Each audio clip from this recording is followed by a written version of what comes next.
Hi guys!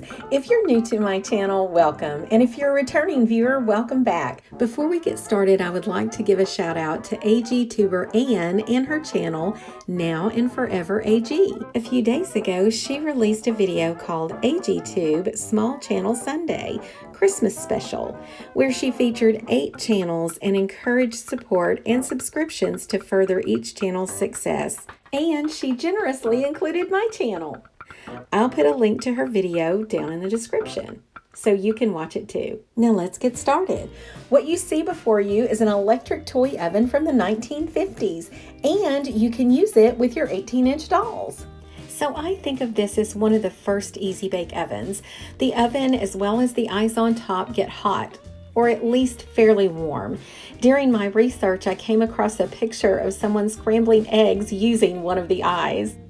This oven had been repainted pink and white, but it is possible that these colors were actually the original. The paint was heavily streaked with brush marks, and over the years the rust on the interior and the exterior of the oven was just awful. Here you can see the rust on the eyes and on the interior of the oven. Here you can see the electrical cord. In the video, the cord looks like it's in a lot better shape than it actually is. We didn't feel like the oven was usable anymore because of the rust that was inside of it, so we opted to just remove the cord altogether. The very first thing I wanted to do was figure out a way to tackle all of that rust. So I Googled it and found that I could use vinegar and baking soda. It did absolutely nothing. Here is some of the evidence of it doing nothing. You got to give me a little credit. I was persistent. So finally, I resorted to sanding, and my son-in-law actually helped me with it. After a lot of sanding, my husband helped me spray paint it. This took several days as we started with an all-over primer, then taped off different areas according to what color we were using. We used chrome and white. The other problem was the weather. If it's raining or too cold, it's highly suggested that you don't spray paint. Well, it rained for like 2 weeks, then it was cold. Go figure. The good news is we finally finished it. So this is the cooktop and where we use the chrome paint. I use scrapbook paper to create the coils for the burners, and I use scrapbooking tools to cut them out. There is some detail in the back, and I believe that originally there may have been stickers here and up here. This area of the cooktop is raised a little bit. It appears to me that these 2 areas may have served as lighting at one time. Now let's get out a few baking supplies, and then we'll take a look at the oven. We'll need flour, our recipe box, and a mixing bowl complete with spout for pouring the batter. Here we have some dough, our rolling pin, and a pot holder.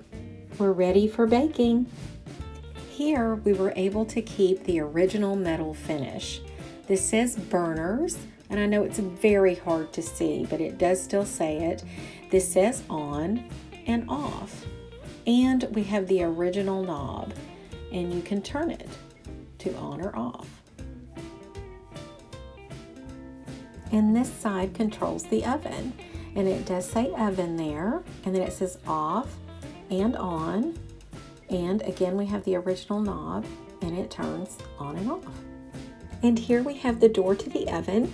We have a handle here for a faux oven drawer, and the handle to the oven.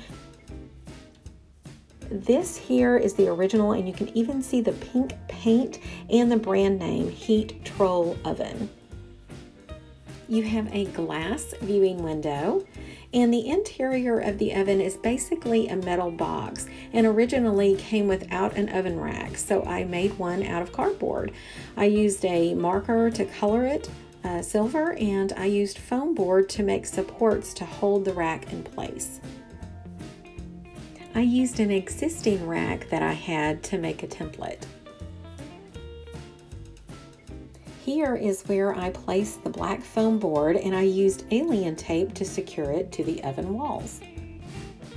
And now we have a rack for baking. Works great.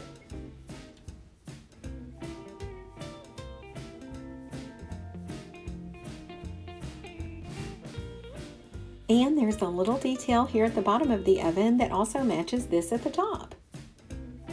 So of course, after restoring this 1950s oven, I thought I really wanted to put Maryellen's refrigerator with it, and I love it. Then I thought we would just go ahead and take a closer look at the fridge. Let's see what we have in Maryellen's fridge. Well, what do you know? It's empty. Let's see what we have so we can fill it up. Well, I guess it's not completely empty. There are some eggs. Dessert seems like as good a place as any to start. How about an orange flavored ice pop? It's too bad there's just one. As you can see, the one ice pop is packaged in cardboard, so keeping it in mint condition can be rather challenging. But I still think it's super cute. Next, we have our TV dinners. Unlike the microwavable meals of today, these little gems from the 50s were heated in the oven and packaged in a sectioned aluminum tray. These also have the cardboard outer packaging. This meal comes with macaroni and cheese, carrots, and peas, and each with a pat of butter on top.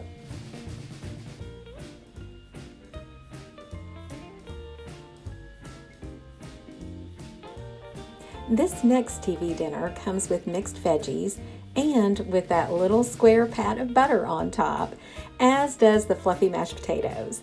Then we have our main entree of fried chicken. It looks like this meal has a chicken leg and 2 wings. Are you guys starting to get hungry yet?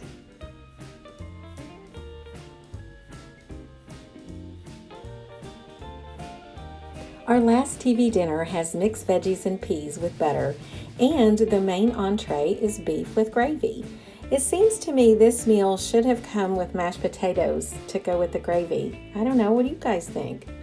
I really love the attention to detail here and the nostalgia of a time long ago.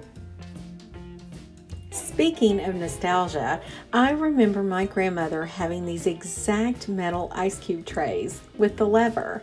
It was so hard to get the ice cubes out.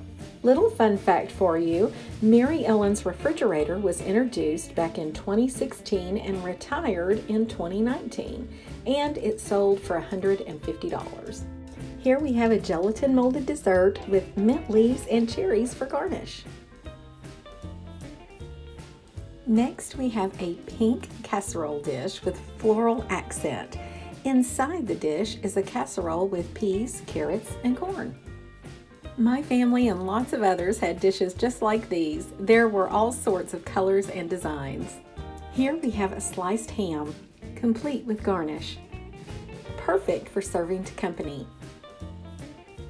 Everything that we have added to the fridge so far has been part of this set. We have a couple of more things to add. We have 4 sticks of butter,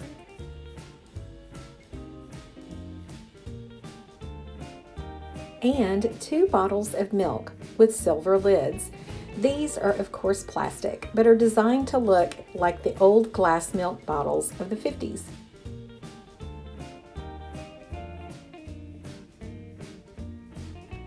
Now we have some condiments to add. A jar of kosher relish, a jar of mustard, some strawberry jam,